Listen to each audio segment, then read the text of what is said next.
Mbak Sri menulis caption di status WhatsApp-nya. Sudah diberi obat, belum juga demamnya reda.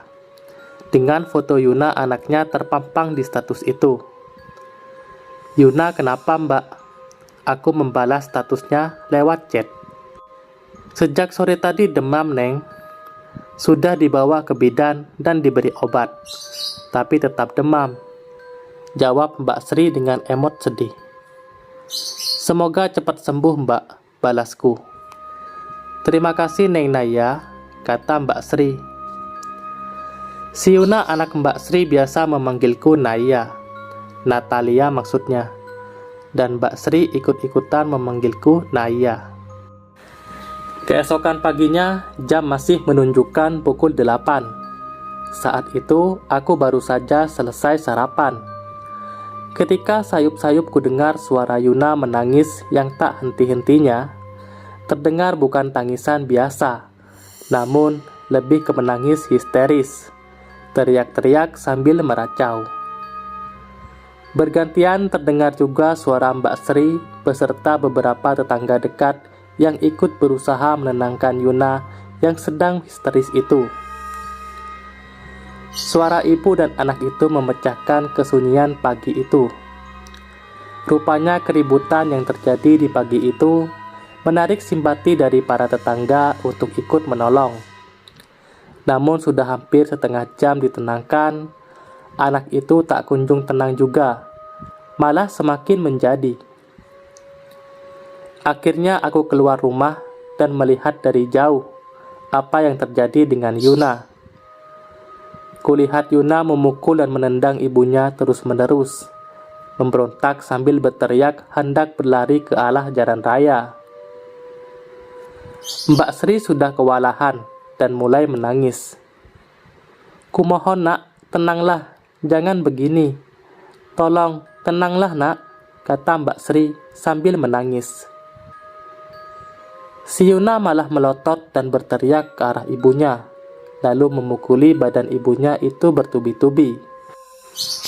Neng, tenanglah Neng, kasihanilah ibumu, kata salah satu tetangga sambil ikut memegangi tangan Yuna yang mengamuk. Namun tangan tetangganya itu ditepis oleh Yuna. Jangan mengamuk Neng, itu ibu kamu sayang, kata tetangga yang lainnya. Aku mau ke jalan raya, aku mau ke sana, teriak Yuna. Nak, ibu ajak ke minimarket aja ya. Ayo kita beli yuk, beli jajan yang Yuna suka. Apapun yang Yuna suka, ayo beli, kata Mbak Sri. Yuna berteriak dan kembali mengamuk. Bapaknya kemana ini? Ditelepon aja suruh pulang. Kasihan istrinya sendirian menenangkan si Neng ini, kata salah satu tetangga yang mulai ikutan panik. Nak, tenanglah nak, bapakmu sedang tidak ada. Siang nanti baru pulang, kata Mbak Sri, sambil berurai air mata, memohon kepada Yuna dan memandang sedih anak itu. Suamiku tidak bisa dihubungi bu, HP-nya ketinggalan, kata Mbak Sri sambil menoleh ke ibu-ibu yang tadi menyuruh untuk menghubungi suaminya Mbak Sri. Ketika tangan Mbak Sri lengah, Yuna berlari ke arah jalan raya. Yuna! Teriak Mbak Sri sambil ikut berlari secepat mungkin mengejar anak itu. Beruntung, aku berhasil meraih tubuh Yuna dan bisa menghentikan langkah Yuna tepat di depan rumahku. Anak ini memberontak, tubuhnya kuat sekali, berusaha melepas peganganku. Seperti bukan Yuna, batinku. Mbak Sri menggapai tubuh Yuna, memegang tangannya erat-erat. Tak peduli lagi dengan Yuna yang terus menyepak badan dan kaki ibunya itu. Yuna! Aku melotot dan menatap lekat-lekat manik matanya. Tidak, ini bukan Yuna. Aku tersentak ketika kudapati ada sosok samar yang bersemayam di dalam tubuh kecil Yuna. Sosok itu mempunyai wajah laki-laki keriput seperti kakek-kakek, tapi postur tubuhnya kecil mirip bayi. "Hantu bayi Bajang!" teriakku dalam hati. Sesegera mungkin aku melepaskan tanganku dari tangan Yuna.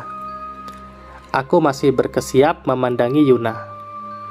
Tetapi gadis kecil ini matanya malah melirik ke arahku dengan sorotan yang tajam sambil menggerang. Aku dan Yuna saling berpandangan. Tidak, bukan saling pandang dengan Yuna, tapi dengan sosok itu, dan berkomunikasi dengan tatapan mata. "Jangan ikut campur," itu kata-kata yang tersirat dari tatapan Yuna. Dia marah. Tempat kediamannya sudah diusik dengan ulah ayah Yuna, yaitu Pak Nur, yang sudah menciptakan kebisingan di area kuburan bayi Bajang itu dengan meletakkan tali berkaleng di sepanjang sawah. "Kamu ingin apa?" tanyaku, sambil tetap memandangi Yuna. "Jangan ikut campur, jangan mendekat dan mengusirku. Jauh-jauhlah dariku," katanya. "Setidaknya jangan menyiksa dia. Aku tidak akan ikut campur. Katakan, setidaknya untuk meredakan amarahmu," jawabku. "Berikan susu. Aku haus, ingin susu. Juga wangi-wangian untuk kuhirup." Seakan sudah mengerti, aku berlari ke dalam rumah untuk mengambil susu kotak yang masih utuh di dalam kulkas. Susu Ultramilk kemasan 1 liter, juga parfum botolan milikku yang isinya tinggal setengah botol. "Yuna sayang, nih Mbak Naya punya susu kotak nih. Pasti Yuna haus kan dari tadi nangis?" "Oh iya, Mbak juga punya parfum wangi nih. Bisa dipakai saat Yuna mau berangkat sekolah ya," kataku sambil berlutut di depan anak itu, menyodorkan susu dan parfum. Yuna seketika itu terdiam. Dia menerima susu kotak dari tanganku, juga parfum itu. Ibunya menolongnya untuk membuka botol susu itu dan menuang ke dalam gelas yang sudah kusediakan sebelumnya. Yuna menenggak segelas susu itu dengan rakus, seperti kehausan. Ibunya heran, kenapa Yuna mendadak suka minum susu sapi, padahal dia itu adalah anak yang tidak doyan minum susu sejak dari bayi. "Pulang ya nak, ayo ibu gendong," kata Mbak Sri kepada anaknya itu. Dia merasa lega karena Yuna sudah tenang. Yuna mengangguk sambil memegang erat botol susu dan parfum. "Terima kasih Neng Naya, nanti uangnya aku ganti ya Neng," kata Mbak Sri tersenyum lega kepadaku. "Udah Mbak, jangan diganti uangnya. Itu aku berikan untuk Yuna." "Oh iya Mbak, Yuna masih demam ya?" tanyaku sambil mengusap pelan dahi Yuna. Tapi tangan anak itu malah menampik tanganku supaya tidak menyentuh dahinya. Pandangannya menatapku dengan tatapan yang tidak suka. Ya, sosok itu memang belum mau keluar dari tubuh Yuna. Hanya menjadi tenang saja. Padahal Yuna sebelumnya adalah anak yang suka sekali kugendong dan kupangku. Tapi ini bukan Yuna yang sedang berhadapan denganku, adalah bayi Bajang itu. "Iya Neng, masih belum turun demamnya," kata Mbak Sri sedih. "Mbak, aku hanya menyarankan aja, tapi kalau bisa tolong dilakukan ya Mbak. Bawalah Yuna ke orang pintar atau kiai. Tidak ada salahnya kan selain mencari obat ke dokter juga ke kiai," kataku dengan hati-hati. "Iya Neng, nanti siang saat bapaknya sudah pulang, akan kubawa Yuna ke kiai. Terima kasih banyak ya Neng, aku pulang dulu ya," kata Mbak Sri berpamitan.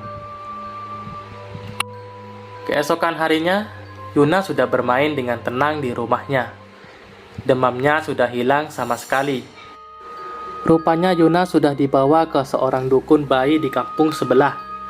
Dukun bayi yang kumaksud bukanlah dukun yang membantu kelahiran seorang bayi, melainkan dukun wanita yang khusus menangani kasus bayi dan anak-anak yang mengalami gangguan non-medis atau gangguan dari makhluk halus. Dukun bayi itu berkata bahwa Yuna diganggu bayi bajang. Setelah dukun itu menjampi-jampi anak itu dan mengusap wajahnya dengan air rendaman kembang setaman, Yuna sembuh seperti sedia kala. Dukun itu berpesan kepada Mbak Sri, nanti kalau sudah pulang ke rumah, supaya menyiapkan sesajen di nampan, yang berisi 1 susu gelas, air putih 1 gelas, wangi-wangian berupa kembang setaman yang sudah disemprot parfum, juga sepiring nasi dan lauk seadanya. Sesajen itu supaya diletakkan di kamar Yuna. Hantu bayi bajang ini pasti kembali lagi mengganggu Yuna, Mbak. Itu firasat yang kurasakan, kataku. Namun hanya bisa kukatakan dalam hati saja. Dia akan kembali, ucap batinku. Semoga firasatku salah. Tapi setelah hari itu, ternyata Yuna bolak-balik demam. Dia menjadi anak yang sakit-sakitan. Sebulan hampir sekali atau 2 kali sakit. Dan sakitnya itu sama, yaitu sakit demam. Yang terakhir ini, Yuna sampai dirawat inap di rumah sakit. Tapi anehnya, dokter mengatakan kalau dia tidak menemukan suatu penyakit apapun dalam tubuh anak itu. Bahkan hasil labnya negatif. Tidak ada penyakit apapun.